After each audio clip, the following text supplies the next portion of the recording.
Hey there, Erika Cole, church attorney, jumping in with you real quick. So, listen, this is a controversial topic. I recognize it, but I do have a very specific position based on my over 25 years as an attorney representing denominations, churches, and faith-based organizations. So, the topic is non-disclosure agreements. Are they right? Are they wrong? Should churches have them? So let me just give you a scenario.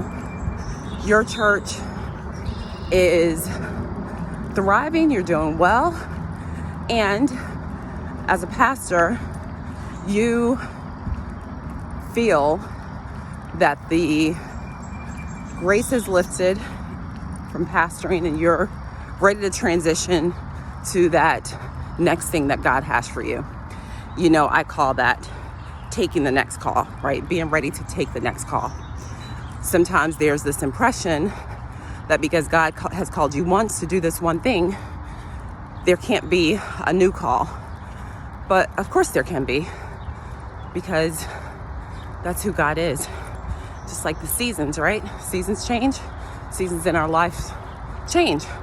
So you're a pastor who is ready to shift into your next season, and God has led you to start the process of this transition, of succession.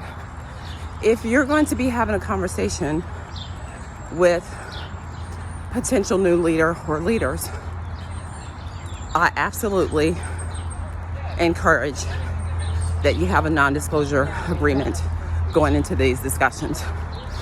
One, so the first reason why you want to have an NDA, and remember, an NDA is essentially an agreement that requires parties to maintain confidentiality of discussions, okay? So the first reason why you want to have an NDA is that you want to be able to share openly, right? You want to be able to share honestly. You want to be able to provide as much insight as you can when people are considering something as serious as maybe coming in to take the pastoring transition. They need to know the details. They need to be able to get in the weeds.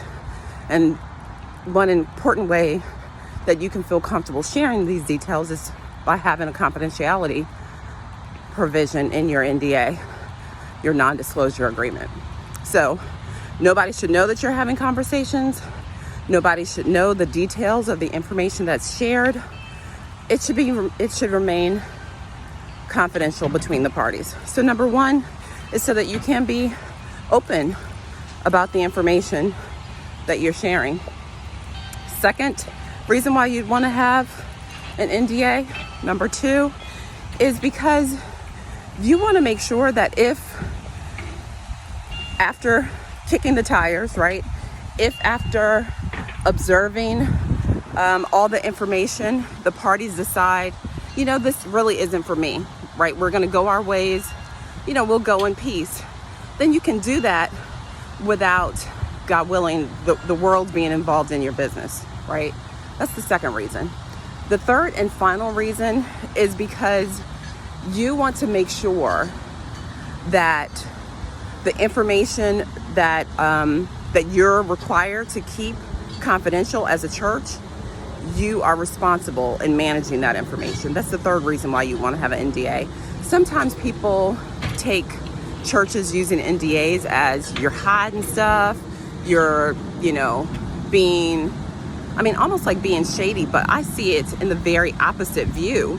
You are being responsible with the information that you have as a church, and you want to make sure that others manage it in a responsible way as well. So I'm generally pro NDA, especially in the context of church transitions. That's your moment with the church attorney. Our walk and talk for today. Bye.